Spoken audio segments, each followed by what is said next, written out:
Hello दोस्तों, Aaradhya race academy के YouTube channel में आप सभी का स्वागत है। दोस्तों, राजस्थान कर्मचारी चयन बोर्ड द्वारा आयोजित वाहन चालक भर्ती परीक्षा 2025 के नवीनतम पाठ्यक्रम के अनुसार मॉडल पेपर की टेस्ट सीरीज है वो शुरू की जा रही है, जिसमें आज अपना पहला नंबर का मॉडल पेपर है और इसमें कुल 120 प्रश्न है वो शामिल किए गए हैं। हूबहू आपको ऐसा ही पेपर है वो परीक्षा में देखने को मिलेगा। दोस्तों, परीक्षा तक मैं आपको करीबन 15 मॉडल पेपर करवाऊंगा और ये 15 के 15 मॉडल पेपर आपको परीक्षा में जाने से पहले देखने हैं। आप प्ले लिस्ट में जाओगे तो वहां पे आपको फोल्डर मिल जाएगा, राजस्थान वाहन चालक मॉडल पेपर के नाम से आपको वहां फोल्डर मिलेगा और उसका लिंक है वो आपको डिस्क्रिप्शन में मिल जाएगा। आराध्या रेस एकेडमी के यूट्यूब चैनल को अगर आपने अभी तक सब्सक्राइब नहीं किया तो सब्सक्राइब जरूर करें, बेल आइकन को दबाएं, क्लास को लाइक और अपने दोस्तों के पास में शेयर जरूर करें।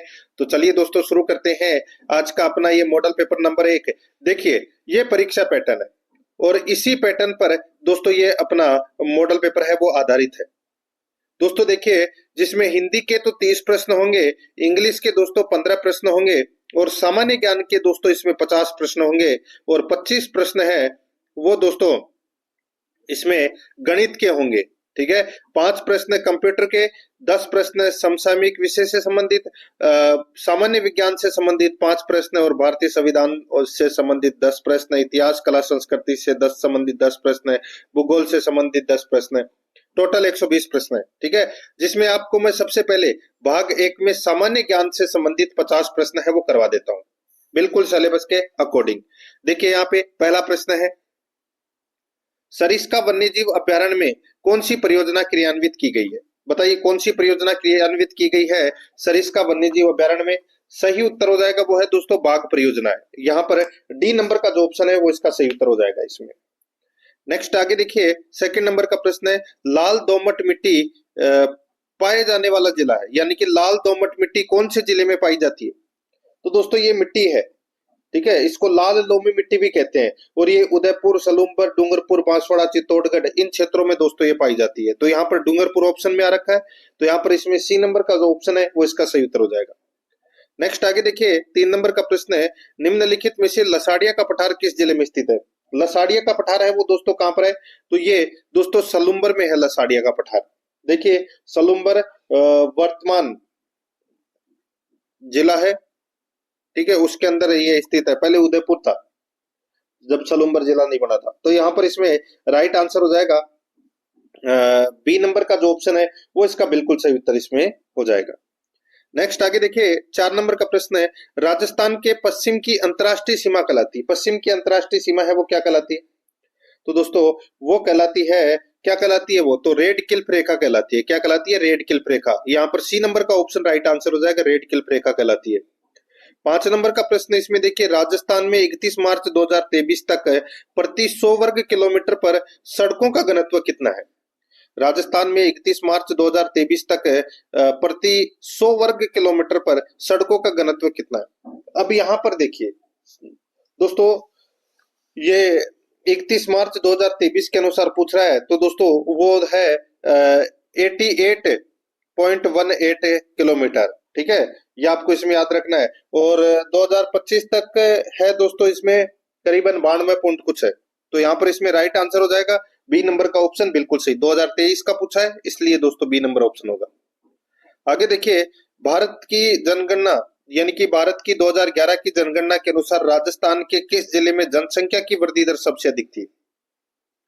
जनसंख्या की वृद्धि दर सबसे अधिक थी तो वो थी दोस्तों कहां पर? तो वो बाड़मेर में थी।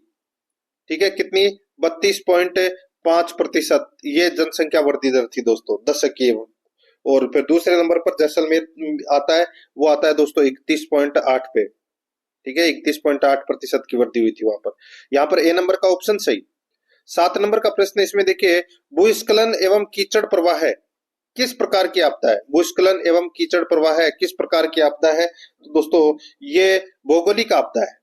कौन सी आपदा है? भौगोलिक आपदा। यहाँ पर ए नंबर का ऑप्शन राइट आंसर हो जाएगा, भौगोलिक आपदा है। 8 नंबर का प्रश्न इसमें देखिए, माही बजाज सागर परियोजना का मुख्य बांध किस स्थल पर निर्मित है? माही बजाज सागर परियोजना का मुख्य बांध किस स्थल पर निर्मित है? तो दोस्तों बताइए कौन से स्थल पर यह निर्मित है? राइट आंसर हो जाएगा बोरखेड़ा। बोरखेड़ा में दोस्तों ये स्थित है। यहाँ पर बी नंबर का जो ऑप्शन है वो इसका राइट आंसर हो जाएगा, बोरखेड़ा।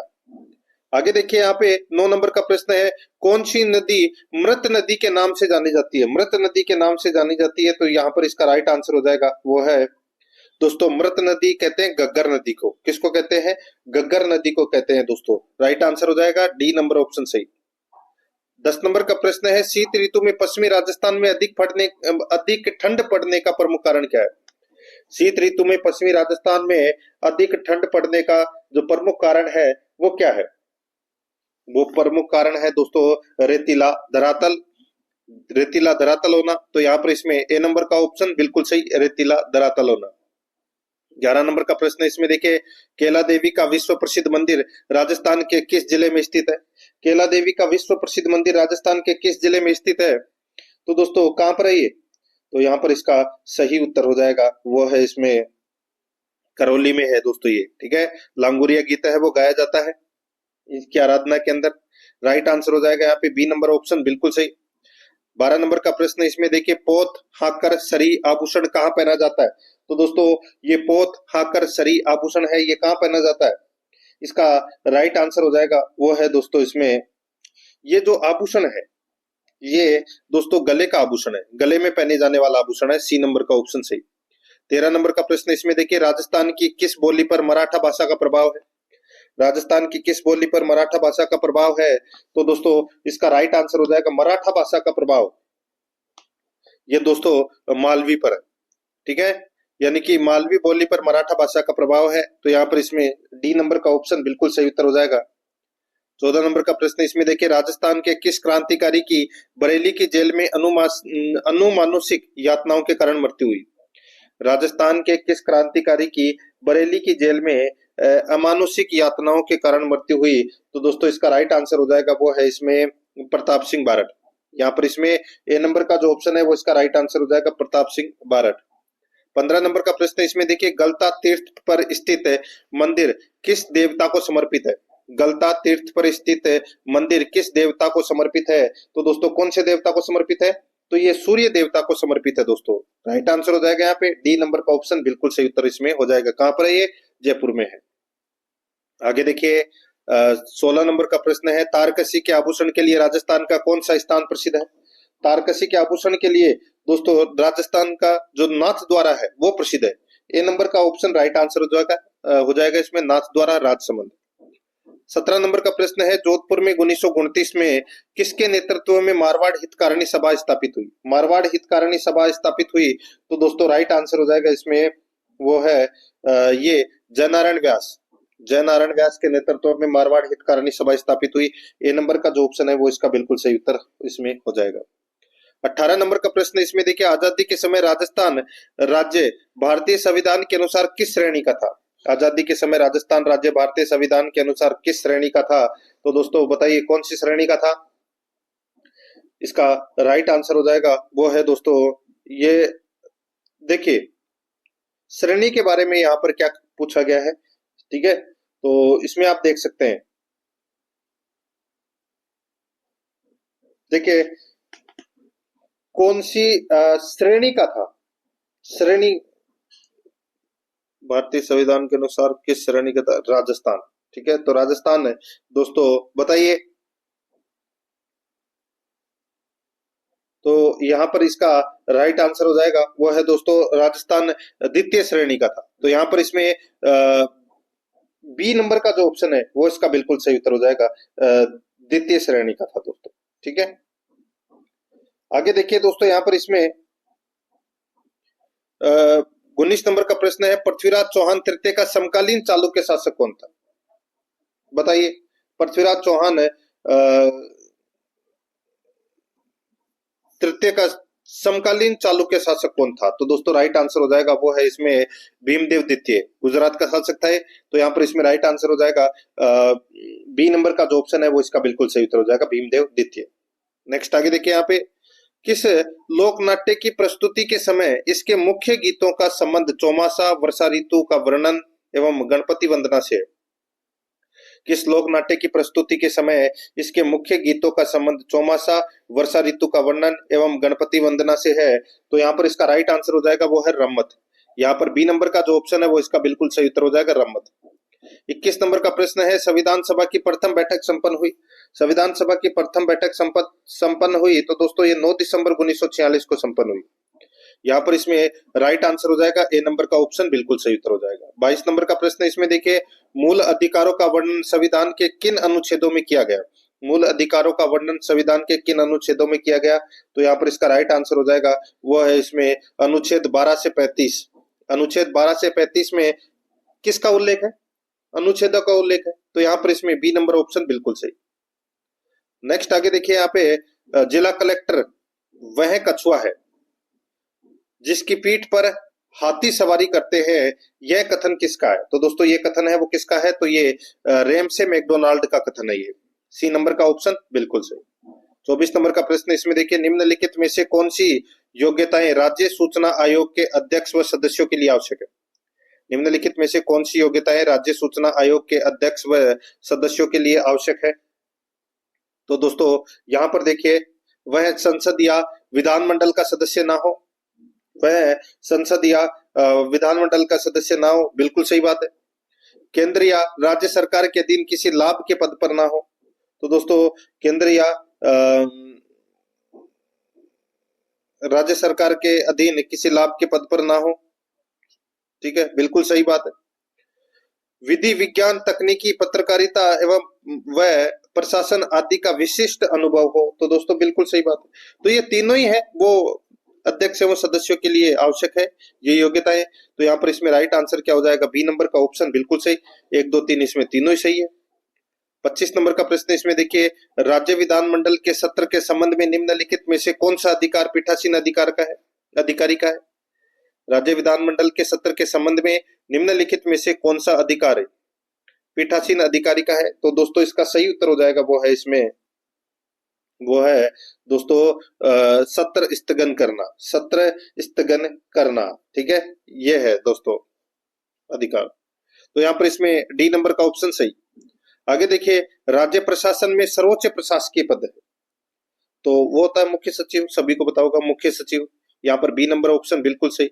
27 नंबर का प्रश्न है, राज्यपाल पद की शपथ का उल्लेख किया गया है। राज्यपाल पद की शपथ का उल्लेख किया गया है, तो ये उल्लेख किया गया है दोस्तों केवल अनुच्छेद 159 में, केवल अनुच्छेद 159 में राज्यपाल की शपथ का उल्लेख किया गया है। बी नंबर ऑप्शन सही। 28 नंबर का प्रश्न इसमें देखिए, भारतीय संविधान के किस अनुच्छेद के अधीन राज्यपाल राष्ट्रपति के विचार के लिए किसी विधेयक को आरक्षित रख सकता है। भारतीय संविधान के किस अनुच्छेद के अधीन राज्यपाल राष्ट्रपति के विचार के लिए किसी विधेयक को आरक्षित रख सकता है। तो यहाँ पर इसका राइट आंसर हो जाएगा वो है दोस्तों इसमें, बताइए कौन से अनुच्छेद के तहत, तो वो है अनुच्छेद 200, अनुच्छेद 200। तो यहाँ पर इसमें राइट आंसर हो जाएगा बी नंबर का ऑप्शन बिल्कुल सही, अनुच्छेद 200। नेक्स्ट आगे देखिए, यहाँ पे 29 नंबर का प्रश्न है, संविधान के किस भाग में राज्य के नीति निर्देशक तत्वों का उल्लेख है। तो वो भाग 4 में नीति निर्देशक तत्व भाग 4 में है और मूल कर्तव्य भाग 4 के में है। तो यहाँ पर इसमें बी नंबर का ऑप्शन सही। आगे देखिए दोस्तों, डिओडेनम भाग है, डिओडेनम भाग है, तो दोस्तों ये किसका भाग है, तो ये छोटी आंत का भाग है दोस्तों। यहाँ पर इसमें ए नंबर का ऑप्शन बिल्कुल सही उत्तर हो जाएगा, छोटी आंत का ये भाग है। आगे देखिए, मानव पाचन तंत्र में पित्तरस का स्राव होता है, पित्तरस का स्राव होता है, तो दोस्तों कहाँ होता है, तो ये यकृत से होता है, ठीक है। यकृत मानव शरीर की दोस्तों सबसे बड़ी ग्रंथि है। ए नंबर ऑप्शन सही। आगे देखिए, ऊतकों में डीएनए स्थानांतरण की कणिका बंदूक विधि का सामान्य नाम है। ऊतकों में डीएनए स्थानांतरण की कणिका बंदूक विधि का सामान्य नाम है, तो यहाँ पर इसका राइट आंसर हो जाएगा वो है शॉटगन विधि। यहाँ पर ए नंबर का ऑप्शन बिल्कुल सही उत्तर हो जाएगा, शॉटगन विधि। नेक्स्ट आगे देखिए, पूर्ण आंतरिक परावर्तन कब होता है। पूर्ण आंतरिक परावर्तन कब होता है, तो दोस्तों ये पूर्ण आंतरिक परावर्तन तब होता है जब प्रकाश की किरण अधिक अपवर्तनांक के माध्यम से कम अपवर्तनांक के माध्यम में प्रवेश करे। राइट आंसर हो जाएगा दोस्तों अपवर्तन कोण 90 डिग्री से अधिक है, ठीक है, तब होता है। सी नंबर का जो ऑप्शन है वो इसका बिल्कुल सही उत्तर हो जाएगा। आगे देखिए, जिप्सम का रासायनिक सूत्र क्या है। दोस्तों जिप्सम का रासायनिक सूत्र है वो क्या है, तो वो है दोस्तों इसमें कैल्शियम सल्फेट CaSO4 2H2O, ठीक है, ये है दोस्तों जिप्सम का रासायनिक सूत्र। कौन से ऑप्शन में, तो ये देखिए यहाँ पर ये डी नंबर का जो ऑप्शन है वही अपना सही उत्तर हो जाएगा। आगे देखिए विभिन्न प्रकार की रासायनिक अभिक्रियाएं हैं। विभिन्न प्रकार की दोस्तों यहाँ पर रासायनिक अभिक्रियाएं दे रखी है। ठीक है, देखिए आयरन प्लस वाष्प, आयरन प्लस ऑक्साइड बन रहा है। तो sodium chloride plus silver nitrate, यहाँ पर देखिए sodium nitrate plus silver chloride, निम्नलिखित अभिक्रियाएं किस श्रेणी के अंतर्गत आती है? तो बताइए ये कौन सी श्रेणी के अंतर्गत आती है, वो अपने को यहाँ पर बताना है। ठीक है, तो दोस्तों यहाँ पर देखिए इसमें ये जो पहला है आयरन प्लस वाष्प, ठीक है, आयरन प्लस हाइड्रोजन, ये आती है दोस्तों अपघटन श्रेणी के अंतर्गत आता है। ठीक है, और ये सोडियम क्लोराइड और सिल्वर नाइट्रेट है, ठीक है, ये आता है दोस्तों द्वि अपघटन में। तो यहाँ पर है पहले का क्या हो जाएगा, नहीं पहले का इसमें आयरन प्लस वाष्प, आयरन ऑक्साइड और हाइड्रोजन। ठीक है, ये विस्थापन आएगा दोस्तों, इसमें क्या आएगा, विस्थापन। ठीक है, ये विस्थापन आएगा इसमें, और सोडियम क्लोराइड और सिल्वर नाइट्रेट में आएगा दोस्तों इसमें द्वि अपघटन। तो यहाँ पर देखिए ये ऑप्शन ऊपर नीचे हो गए, तो ये विस्थापन और द्वि अपघटन ये सही होगा इसका राइट आंसर, यानी कि ए नंबर का ऑप्शन बिल्कुल सही। आगे देखिए निम्नलिखित में से कौन सी विधि शहरों में एकत्रित कचरे को फेंकने के लिए सबसे सरल और सबसे आम विधि है? सबसे सरल और सबसे आम विधि है तो वो है दोस्तों इसमें कौन सी, बताइए। तो दोस्तों इसका जो राइट आंसर हो जाएगा वो है इसमें देखिए नदी, महासागर, लैंडफिल, या इनमें से कोई नहीं। तो यहाँ पर इसका जो सही उत्तर हो जाएगा वो है दोस्तों लैंडफिल। यहाँ पर इसमें सी नंबर का ऑप्शन बिल्कुल सही उत्तर इसमें हो जाएगा, जमीन में दफनाना। आगे देखिए 37 नंबर का प्रश्न है, उद्योग क्षेत्र में वर्ष 2023-24 के लिए स्थिर मूल्यों पर कितने प्रतिशत की वृद्धि देखी गई? स्थिर मूल्यों पर कितने प्रतिशत की वृद्धि देखी गई है? तो यहाँ पर इसका राइट आंसर हो जाएगा वो है 12.43% की वृद्धि है वो देखी गई है। सी नंबर का ऑप्शन बिल्कुल सही उत्तर हो जाएगा।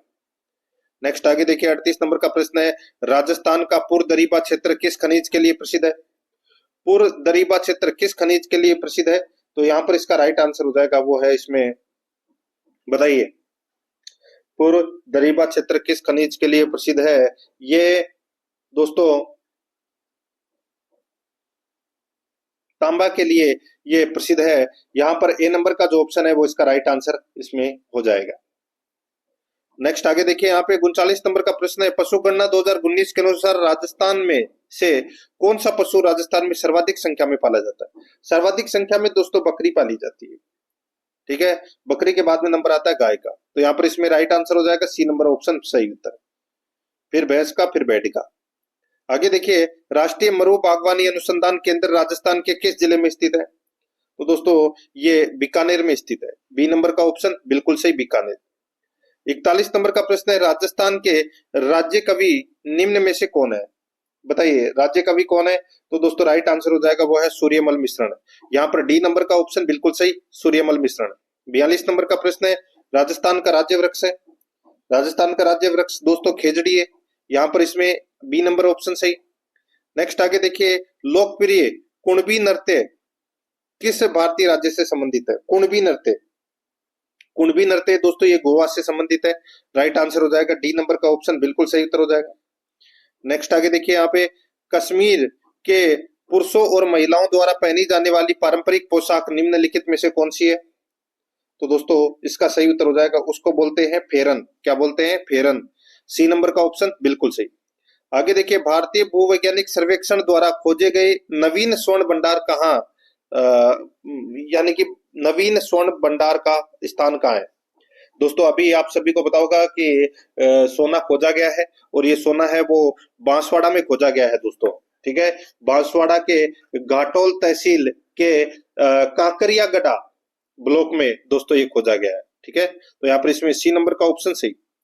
आगे देखिए राजस्थान में घूमर उत्सव का आयोजन कब और कहां किया जाएगा? तो दोस्तों राजस्थान में घूमर उत्सव का आयोजन है वो 19 नवंबर 2025 को 7 संभागीय मुख्यालयों पर किया जाएगा। यहाँ पर है बी नंबर ऑप्शन सही। नेक्स्ट आगे देखिए एमएस वर्ड में निम्न में से कौन सी शॉर्टकट की किसी भी टेक्स्ट को डबल अंडरलाइन करने के लिए प्रयोग में ली जाती है। एमएस वर्ड में निम्न में से कौन सी शॉर्टकट की किसी भी टेक्स्ट को डबल अंडरलाइन करने के लिए प्रयोग में ली जाती है? तो यहाँ पर इसका राइट आंसर हो जाएगा दोस्तों, बताइए। तो वो है control plus shift plus D. तो यहाँ पर इसमें राइट आंसर हो जाएगा सी नंबर का ऑप्शन सही उत्तर। आगे देखिए, आईएसपी से क्या आशय है? आईएसपी से क्या आशय है? तो दोस्तों आईएसपी किसको बोलते हैं? तो दोस्तों ये इंटरनेट सर्विस प्रोवाइडर। तो यहाँ पर इसका राइट आंसर क्या हो जाएगा? वो है इसमें दोस्तों बी नंबर का ऑप्शन बिल्कुल सही, इंटरनेट सर्विस प्रोवाइडर। 49 नंबर का प्रश्न है, निम्नलिखित में से किस कंपनी या उद्योग ने ग्राफिकल यूजर इंटरफेस का आविष्कार किया? तो ग्राफिकल यूजर इंटरफेस यानी कि जीयूआई का आविष्कार है वो किया किसने? तो ये किया था दोस्तों जेरोक्स ने। यहाँ पर इसमें डी नंबर का ऑप्शन बिल्कुल सही उत्तर हो जाएगा, जेरोक्स ने। ठीक है, जेरोक्स कंपनी है। आगे देखिए, एमएस पावर पॉइंट में पेस्ट स्पेशल कमांड उपयोग में लेने के लिए कौन सी शॉर्टकट की प्रयोग में ली जाती है? बताइए। तो दोस्तों इसका राइट आंसर हो जाएगा वो है इसमें alter plus E plus S. Alter plus E plus S shortcut का उपयोग है वो किया जाता है। राइट आंसर हो जाएगा यहाँ पे ए नंबर का ऑप्शन बिल्कुल सही। अब अपन दोस्तों भाग 2 के अंदर हिंदी व्याकरण से संबंधित 30 प्रश्न है वो पढ़ेंगे, बिल्कुल सिलेबस के अकॉर्डिंग चल रहे हैं दोस्तों। और अध्यारस एकेडमी के यूट्यूब चैनल को सब्सक्राइब नहीं किया तो जरूर चैनल को सब्सक्राइब कर लें, बेल आइकन को दबाएं ताकि नोटिफिकेशन है वो आप सभी के पास में निरंतर पहुंचता रहे। क्लास को लाइक नहीं किया तो दोस्तों एक बार सभी के सभी मित्र हैं वो क्लास को लाइक जरूर करें। परीक्षा तक दोस्तों आपको ये सारे मॉडल पेपरों का टेस्ट है वो देकर जाना है। यहाँ पर 51 नंबर का प्रश्न है, इसमें देखिए चप्पल का विलोम होता है। चप्पल का विलोम क्या होता है? तो दोस्तों चप्पल का विलोम है वो गंभीर होता है। यहाँ पर सी नंबर का ऑप्शन बिल्कुल सही, गंभीर होता है चप्पल का विलोम। 52 नंबर का प्रश्न है, छोटा बन जाने की योग कला को इनमें से क्या कहते हैं? छोटा बन जाने की योग कला को क्या कहते हैं? तो दोस्तों उसको बोलते हैं लघिमा। क्या बोलते हैं? लघिमा। डी नंबर का जो ऑप्शन है वो इसका बिल्कुल सही, लघिमा। 53 नंबर प्रश्न है, इसमें देखिए पक्षपात पूर्ण व्यवहार करना भाव की अभिव्यक्ति हुई है। पक्षपात पूर्ण व्यवहार करना भाव की अभिव्यक्ति हुई है तो इसका राइट आंसर हो जाएगा वो है दोस्तों अंधा बांटे रेवड़ी फिर अपनों को दे। ठीक है, यहाँ पर इसमें सी नंबर का ऑप्शन सही। 54 नंबर का प्रश्न है, आवश्यकता से अधिक धन संपत्ति एकत्र न करना वाक्यांश के लिए सार्थक शब्द है। तो दोस्तों वो सार्थक शब्द हो जाएगा अपरिग्रह। यहाँ पर इसमें बी नंबर का जो ऑप्शन है वो इसका बिल्कुल सही उत्तर हो जाएगा, अपरिग्रह। नेक्स्ट आगे देखिए, निम्न में से भूतकाल का सही उदाहरण है। भूतकाल का सही उदाहरण है तो वो कौन सा है? दोस्तों भूतकाल का इसमें सही उदाहरण देखिए, पूरे के पूरे पेज को भेजना आसान हो गया है। ठीक है, अंग्रेजी अखबार तो अब तैयार ही कहीं कहीं कहीं और होते हैं, पहले यह सुविधा उपलब्ध नहीं थी। तो दोस्तों यहाँ पर देखिए, पहले यह सुविधा उपलब्ध नहीं थी, ये भूतकाल का वाक्य है। तो यहाँ पर इसमें राइट आंसर हो जाएगा सी नंबर का जो ऑप्शन है वो इसका बिल्कुल सही उत्तर इसमें हो जाएगा। आगे देखिए, किस विकल्प में सभी शब्द परस्पर पर्यायवाची नहीं है? परस्पर पर्यायवाची नहीं है तो वो कौन से में नहीं है? तो दोस्तों यहाँ पर देखिए सुग्गा पिक मधुप। ठीक है, सुग्गा पिक मधुप। तो दोस्तों यहाँ पे मधुप तो है, ये भौरा का पर्यायवाची है। ठीक है, तो यहाँ पर ये सुग्गा और पिक नहीं है भौरा के, तो यहाँ पर इसमें राइट आंसर हो जाएगा डी नंबर का ऑप्शन बिल्कुल सही। नेक्स्ट आगे देखिए, यहाँ पे ईंट का जवाब पत्थर से देना मुहावरे का क्या अर्थ है? ईंट का जवाब पत्थर से देना मुहावरे का अर्थ हो जाएगा क्रिया के जवाब में कड़ी प्रतिक्रिया देना। क्रिया के जवाब में कड़ी प्रतिक्रिया देना। तो यहाँ पर इसमें राइट आंसर क्या हो जाएगा? वो है दोस्तों डी नंबर का जो ऑप्शन है वो इसका बिल्कुल सही उत्तर हो जाएगा। 58 नंबर का प्रश्न, इसमें देखिए डाकिया चिट्ठी लाया वाक्य में क्रिया का कौन सा भेद प्रयुक्त हुआ है? बताइए, क्रिया का कौन सा भेद प्रयुक्त हुआ है? तो यहाँ पर इसका राइट आंसर हो जाएगा वो है इसमें, बताइए। डाकिया चिट्ठी लाया, तो दोस्तों ये सक्रमक क्रिया का भेद प्रयुक्त हुआ दोस्तों इसमें, ए नंबर ऑप्शन सही। नेक्स्ट आगे देखिए, निम्न में से बसंत का पर्यायवाची शब्द नहीं है। दोस्तों बसंत का पर्यायवाची शब्द कौन सा नहीं है? तो यहाँ पर देखिए सुमन। सुमन बसंत का पर्यायवाची शब्द नहीं है। ठीक है, बाकी तीनों बसंत के पर्यायवाची हैं। आगे देखिए, निम्नलिखित में से अशुद्ध शब्द है। अशुद्ध शब्द कौन सा है? तो दोस्तों अशुद्ध शब्द हो जाएगा इसमें, देखिए यहाँ पे विकृत दे रखा है ना, ये गलत है। तो ये के नीचे ये वाली मात्रा आएगी दोस्तों। तो यहाँ पर इसमें सही उत्तर हो जाएगा डी नंबर ऑप्शन, बिल्कुल सही।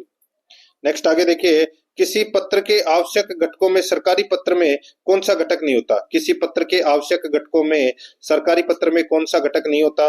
तो यहाँ पर इसका राइट आंसर हो जाएगा वो है अभिवादन। यहाँ पर सी नंबर का जो ऑप्शन है वो इसका सही उत्तर हो जाएगा अभिवादन। 62 नंबर का प्रश्न है, शुद्ध वर्तनी वाले विकल्प का चयन कीजिए। शुद्ध वर्तनी वाले विकल्प का चयन करना है तो वो हो जाएगा दोस्तों चरमोत्कर्ष। यहाँ पर ए नंबर का ऑप्शन बिल्कुल सही उत्तर हो जाएगा चरमोत्कर्ष। 63 नंबर का प्रश्न है, संस्कार शब्द में किस उपसर्ग का प्रयोग हुआ है? संस्कार शब्द में किस उपसर्ग का प्रयोग हुआ है? तो इसमें राइट आंसर हो जाएगा सम उपसर्ग का प्रयोग हुआ है दोस्तों। यहाँ पर ए नंबर का ऑप्शन बिल्कुल सही, सम उपसर्ग का। 64 नंबर का प्रश्न है, कौन सा शब्द आहट प्रत्यय का उदाहरण नहीं है? आहट प्रत्यय का उदाहरण कौन सा नहीं है? तो दोस्तों वो है रुकावट। रुकावट, देखिए वट दे रखा है लास्ट में, बाकी सभी के अंदर देखिए हट हट आ रहा है। तो यहाँ पर इसमें डी नंबर का ऑप्शन बिल्कुल सही। आगे देखिए, क्रियार्थक संज्ञा सदा किस रूप में रहती है? तो दोस्तों ये सदा है, ये एक वचन और पुल्लिंग के रूप में रहती है।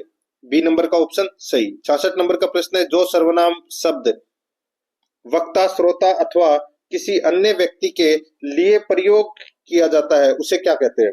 जो सर्वनाम शब्द वक्ता, श्रोता अथवा किसी अन्य व्यक्ति के लिए प्रयोग किया जाता है उसे कहते हैं, उसे क्या कहते हैं?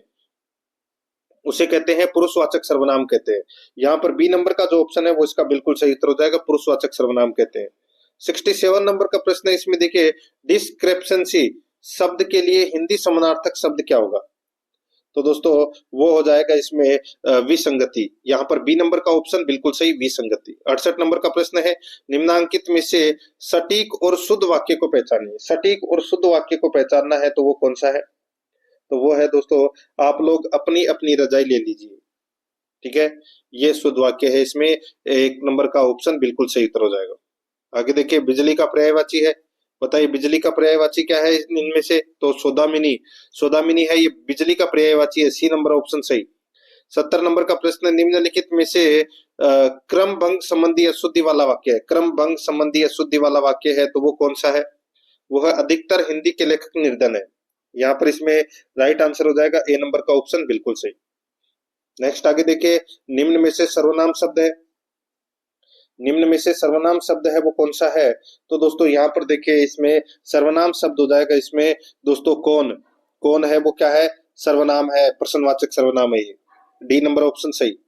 आगे देखिए, कई लोग आए थे, इस वाक्य में कई किस प्रकार का विशेषण है? कई, तो कई दोस्तों ये अनिश्चित संख्यावाचक का ये उदाहरण है, राइट आंसर हो जाएगा डी नंबर ऑप्शन सही। 73 नंबर का प्रश्न है, इनमें से कौन सा विशेषण शब्द संज्ञा शब्द से नहीं बना हुआ है? संज्ञा शब्द से नहीं बना हुआ है तो दोस्तों यहाँ पर देखिए बाहरी, बाहरी नहीं बना हुआ दोस्तों, बाहरी है वो विशेषण शब्द, संज्ञा शब्द से नहीं बना है।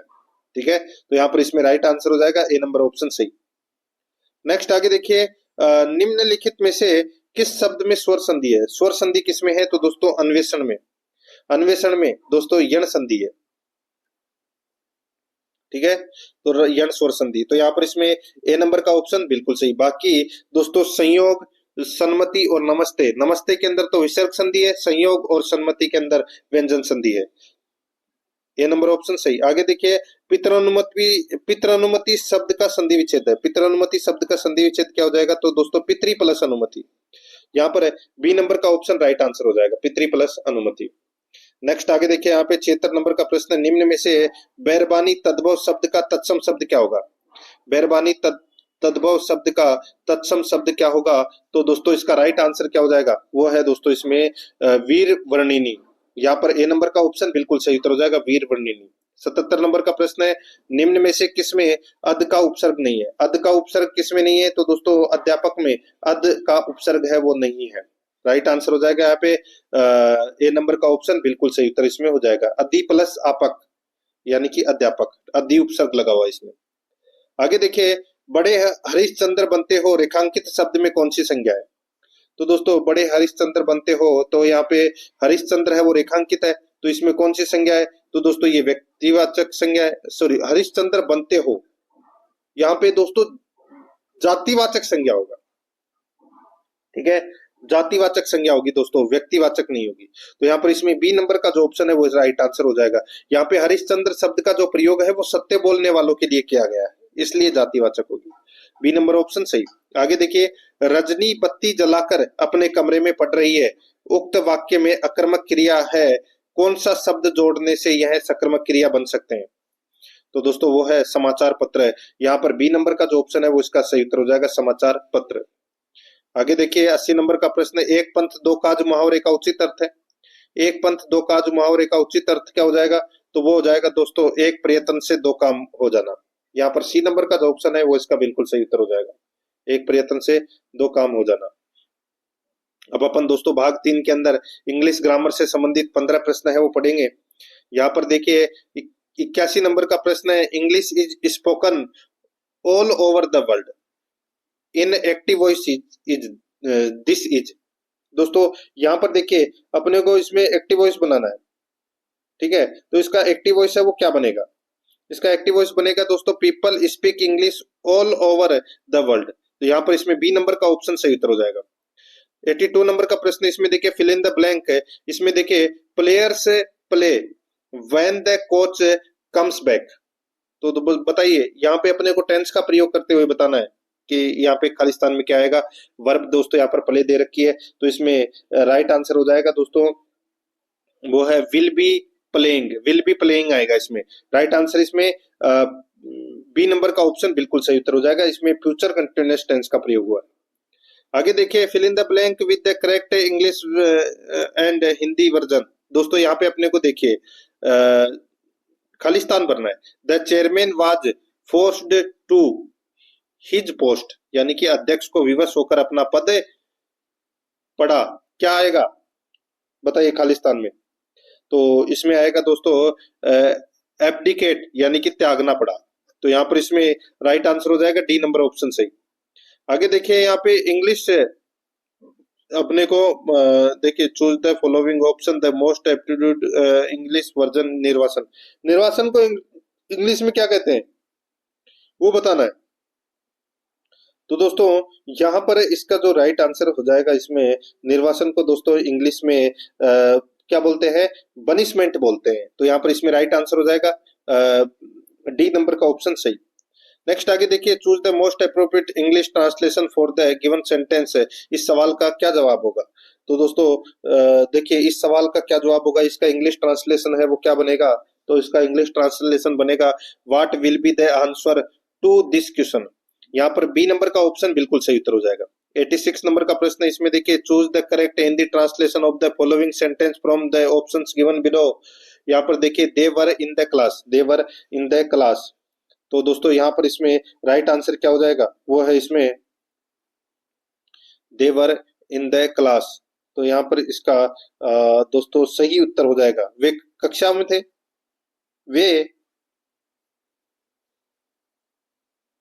वे दोस्तों कक्षा में थे। तो यहाँ पर इसमें डी नंबर का ऑप्शन बिल्कुल सही उत्तर हो जाएगा। आगे देखिए यहाँ पे which of the following sentence is punctuation correctly. Punctuation mark बताना है अपने को, इसमें कौन सा पंक्चुएशन मार्क है वो सही है। तो दोस्तों यहाँ पर आप देख सकते हैं, इसमें देखिए it's a beautiful day isn't it. तो ये दोस्तों पंक्चुएशन मार्क है इसमें, ये बिल्कुल सही है, बी नंबर का ऑप्शन राइट आंसर हो जाएगा इसमें। आगे देखिए he was cared the habit of drinking. तो दोस्तों यहाँ पर क्या आएगा? तो इसकी देखिए यहाँ पे किसी लत या बुरी आदत से छुटकारा पाना उसको बोलते हैं, उसके लिए दोस्तों यहाँ पे ऑफ लगेगा। यहाँ पर इसमें सी नंबर का ऑप्शन सही। नेक्स्ट आगे देखिए इसमें अपने को खालिस्तान भरना है, इसमें भी सी डिड द जॉब विथआउट एंथुजिम। बताइए क्या आएगा इसमें? इसमें आएगा दोस्तों मच का प्रयोग होगा, मच एंथुजियम आएगा इसमें। तो यहाँ पर इसमें राइट आंसर हो जाएगा ए नंबर ऑप्शन सही। आगे देखिए इसमें भी खालिस्तान भरना है। The of the dress led to the misfit. तो यहाँ पर देखिए श्रिंक दे रखा है, तो खालिस्तान में क्या आएगा? तो दोस्तों इसमें आ जाएगा श्रिंकेज, श्रिंकेज आएगा, सिकुड़ना। तो यहाँ पर इसमें राइट आंसर हो जाएगा सी नंबर का ऑप्शन सी। आगे देखिए, pick out the correct sentence from those given below. दोस्तों अपने को बताना है कि कौन सा इसमें सेंटेंस है वो बिल्कुल सही है। तो दोस्तों यहाँ पर देखिए, इसमें देखिए, this is the most interesting project I have seen so far. ये सेंटेंस दोस्तों इसमें क्या है, बिल्कुल है, सही है। ठीक है, तो यहाँ पर इसमें right answer A number option हो जाएगा। आगे देखिए, choose the correct interrogative of the following from the given options. इसमें देखिए, she is the leader of the party. तो दोस्तों यहाँ पर इसका राइट आंसर क्या हो जाएगा, वो है दोस्तों is see the leader of the party. यहाँ पर सी नंबर का ऑप्शन राइट आंसर हो जाएगा इसमें। 93 नंबर का प्रश्न है, इसमें देखिए, आई exclaimed with wonder that it was an excellent idea, direct speech. तो दोस्तों यहाँ पर इसमें राइट आंसर क्या हो जाएगा, वो है दोस्तों इसमें oh what an excellent idea said I. A number का जो ऑप्शन है वो इसका बिल्कुल सही उत्तर इसमें हो जाएगा। नेक्स्ट आगे देखिए, यहाँ पे दोस्तों 94 नंबर का प्रश्न है, choose the correct option of the passive constructions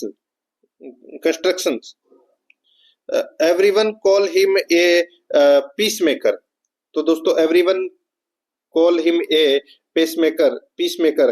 तो दोस्तों यहाँ पर इसका पैसिव है वो क्या बनेगा, यहाँ पर इसका पैसिव बनेगा, वो बनेगा दोस्तों देखिए, he is called a pacemaker. तो दोस्तों यहाँ पर इसमें ए नंबर का ऑप्शन बिल्कुल सही उत्तर हो जाएगा।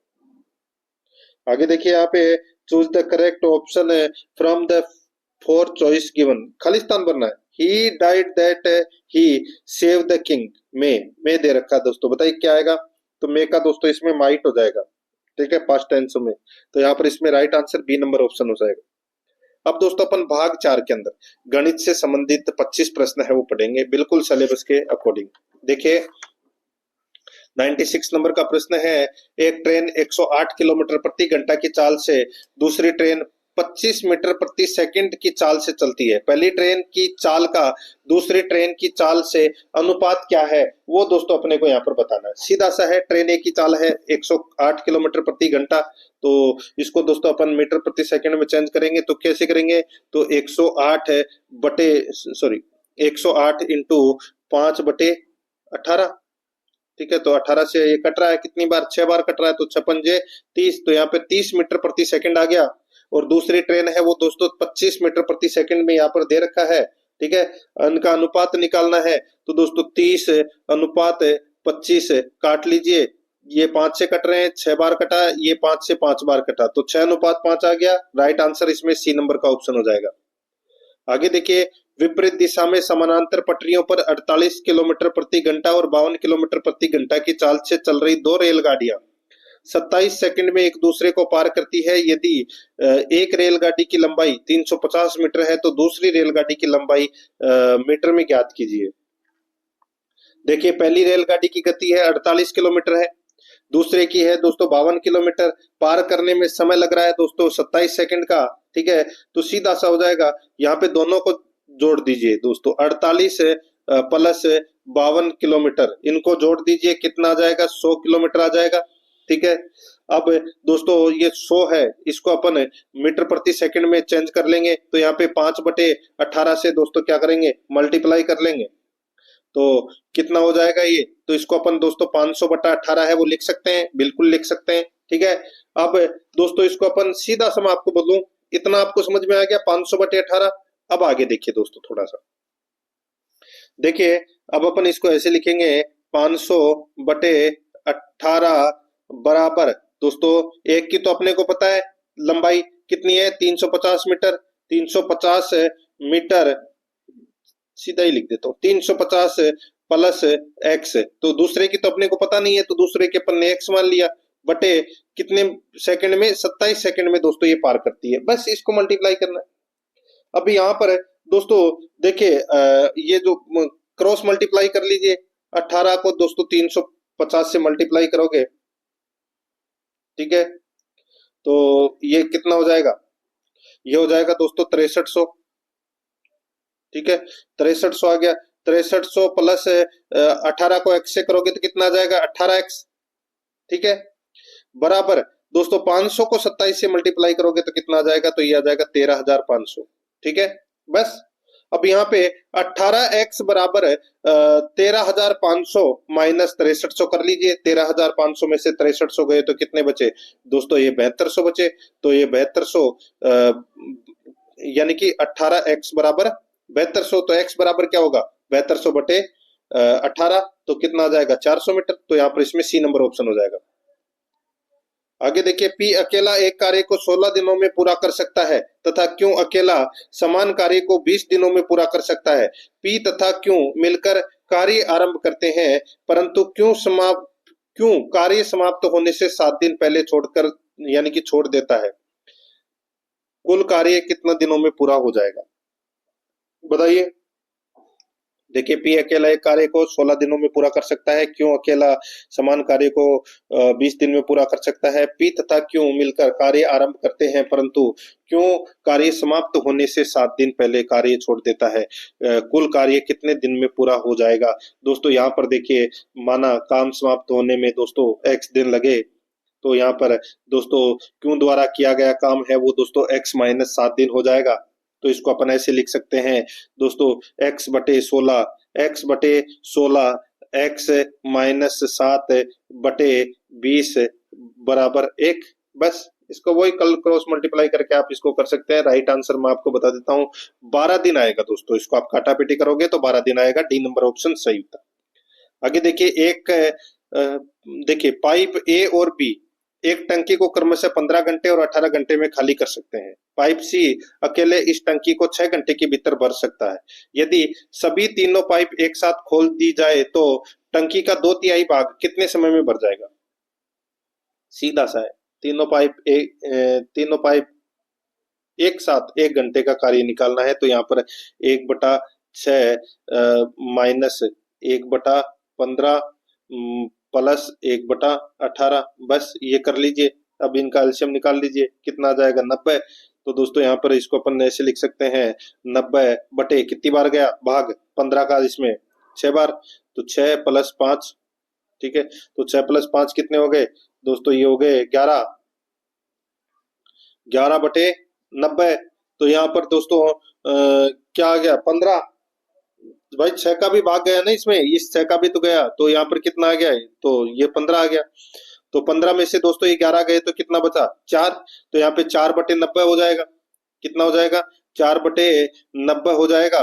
ठीक है, अब दोस्तों टंकी को 2/3 भरने में लगा समय, तो इसको अपन ऐसे लिखेंगे 2/3 इंटू 90/4 बराबर कितना आ जाएगा दोस्तों, यहाँ पे 30/2 यानी कि 15 घंटे। तो यहाँ पर इसमें राइट आंसर हो जाएगा डी नंबर का ऑप्शन, बिल्कुल सही।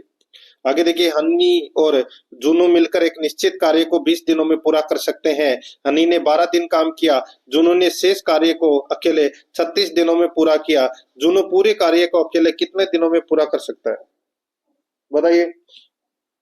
हनी प्लस जुनू के कुल कार्य दिवस है वो दोस्तों 20 दिन है। तो हनी का 12 दिन का कार्य प्लस जुनू के 36 दिन का कार्य कितना है 1 है। तो यहाँ पर दोस्तों क्या हो जाएगा 12/20 प्लस जून के 24 दिन का कार्य दोस्तों यहाँ पर हो जाएगा 1 माइनस 12/20। ठीक है, तो यहाँ पर 2/5 आ जाएगा दोस्तों। यहाँ पर है सीधा सा मैं आपको बताऊं, जून का 1 दिन का कार्य हो जाएगा इसमें 60 दिन। तो यहाँ पर इसमें right answer A number option हो जाएगा। नॉर्मल क्वेश्चन आप आसानी से कर सकते हैं। 101 नंबर का प्रश्न है। देखिए, निशा और मोहिनी ने क्रमशः 1,20,000 और 1,44,000 रुपए निवेश करके एक व्यापार का शुभारंभ किया। यदि मोहिनी को निशा से 14,400 रुपए का अधिक लाभांश प्राप्त हुआ हो तो उस व्यापार में कुल कितने रुपए का लाभांश हुआ। भाई इनका अनुपात निकाल लीजिए। सबसे पहले तो ये 0 काट लीजिए, इसमें ये 3 0 काट दी तो इसमें भी ये 3 0 काट दीजिए। अब अपने पास बचा कितना 120 और ये बचा दोस्तों 144। ठीक है, इतना समझ में आ गया। अब देखिए दोस्तों, यहाँ पर इसका आप आधा कर लीजिए, 2 से काट लीजिए, तो ये 2 से कट रहा है। ये कितनी बार 60 बार कटा, ये दोस्तों 72 बार कटा। ठीक है, अभी भी कट रहा है क्या, तो दोस्तों देखिए ये 12 से कट रहा है, 12 पंजे 60 और 12 छिके 72, यानी कि अनुपात आ गया दोस्तों यहाँ पे 5:6। ठीक है, अब यहाँ पर दोस्तों क्या है, यदि मोहिनी को निशा से 14,000 400 रुपए का लाभांश प्राप्त हुआ हो। तो दोस्तों ये देखिए एक का ही अंतर है दोनों में, 5-6 का, 5-6 अनुपात है, तो एक बराबर कितना हो जाएगा 14,400। तो सीधा सा है। आप दोस्तों 14,400 को 5 से भी मल्टीप्लाई कर लीजिए और 6 से भी मल्टीप्लाई कर लीजिए और फिर जोड़ दीजिए। तो यानी कि सीधा सा मैं आपको बोलूं 14,400 को आप 11 से मल्टीप्लाई कर लीजिए, कितना आ जाएगा 1,58,400 आ जाएगा। तो यहाँ पर यही अपना सही उत्तर हो जाएगा, ये नंबर का ऑप्शन बिल्कुल सही। ठीक है, आगे देखिए यहाँ पे वह कौन सी भिन्न है जिसका 1/27 के साथ वही अनुपात है जो 3/11 तथा 5/9 का अनुपात है। तो यहाँ पर भी मैं आपको बता देता हूँ दोस्तों डायरेक्ट इसका उत्तर, इसको अपन ऐसे लिख सकते हैं x अनुपात 1/27 समानुपात 3/11 अनुपात 5/9। बस यही करना है यहाँ पे। तो यहाँ पर इसका राइट आंसर बता देता हूँ 1/55 आएगा इसमें, डी नंबर का ऑप्शन सही।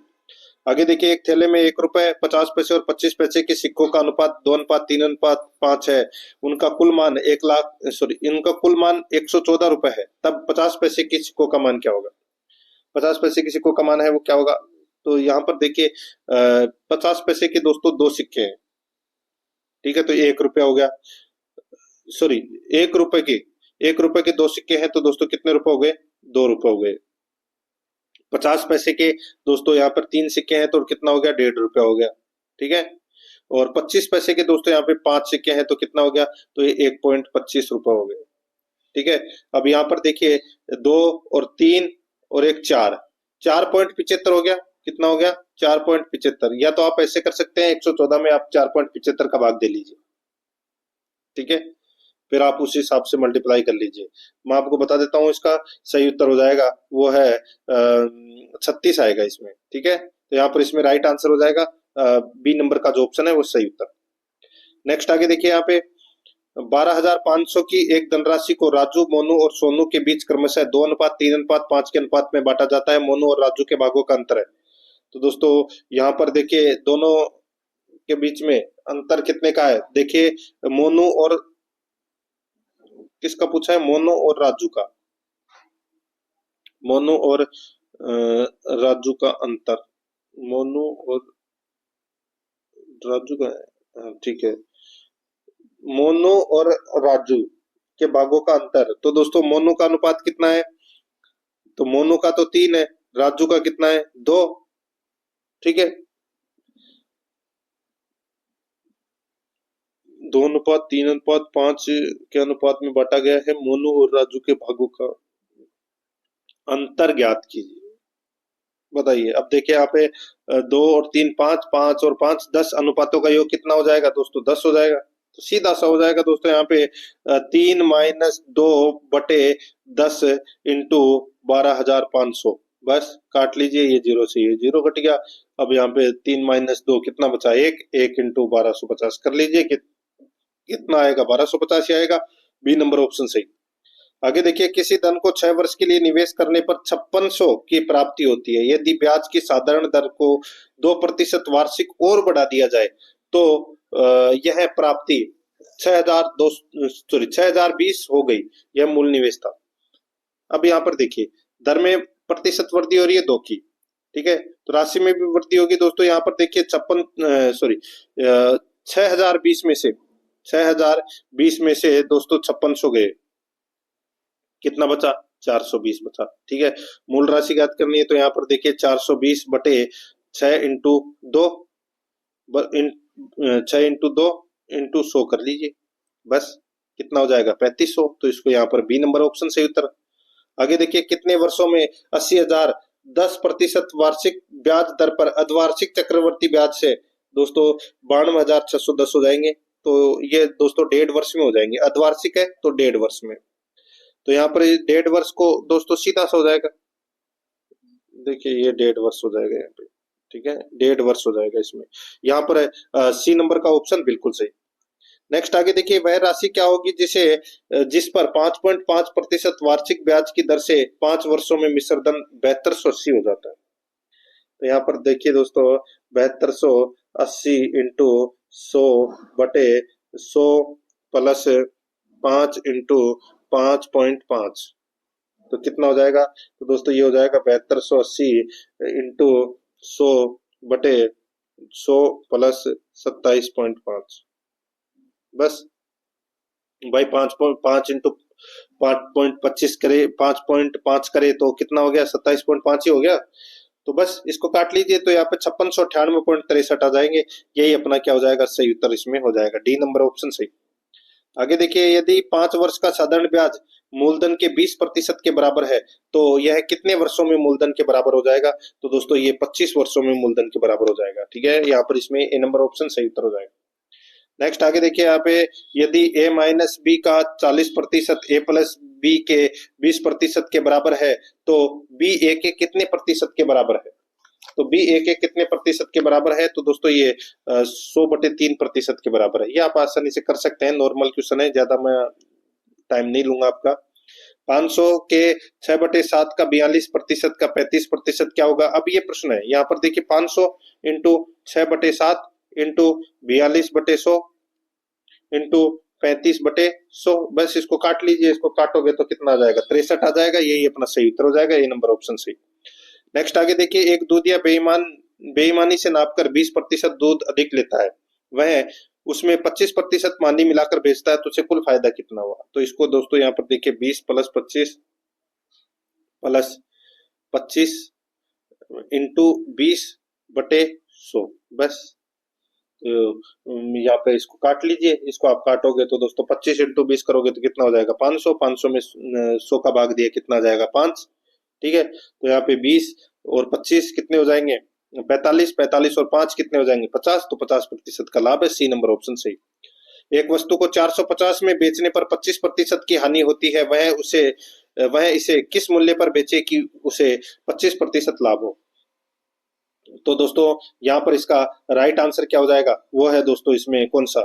तो इसमें दोस्तों 750 इसका सही उत्तर हो जाएगा। नॉर्मल क्वेश्चन है, आप 25 का 25% निकाल लीजिए। ठीक है, और देखिए एक वस्तु को 450 में बेचने पर 25% की हानि होती है, वह उसे किस मूल्य में बेचे कि सीधा सा हो जाएगा दोस्तों मित्रों 125/75 और ये 420। ये बस इसको ऐसे काटना है, 420 इंटू 125/75, तो कितना आ जाएगा? 750 आ जाएगा। ये अपना सही उत्तर है। आगे देखिए, यदि 20 पेनों की कीमत 25 पेनों के विक्रय मूल्य यानी कि विक्रय कीमत के बराबर है तो कुल हानि का प्रतिशत क्या है? भाई अंतर कितने का है? 5 का है, तो यहाँ पे 5/25 इंटू 100 कर लीजिए, कितना आ जाएगा? 20%। तो यहाँ पर ये बी नंबर ऑप्शन सही।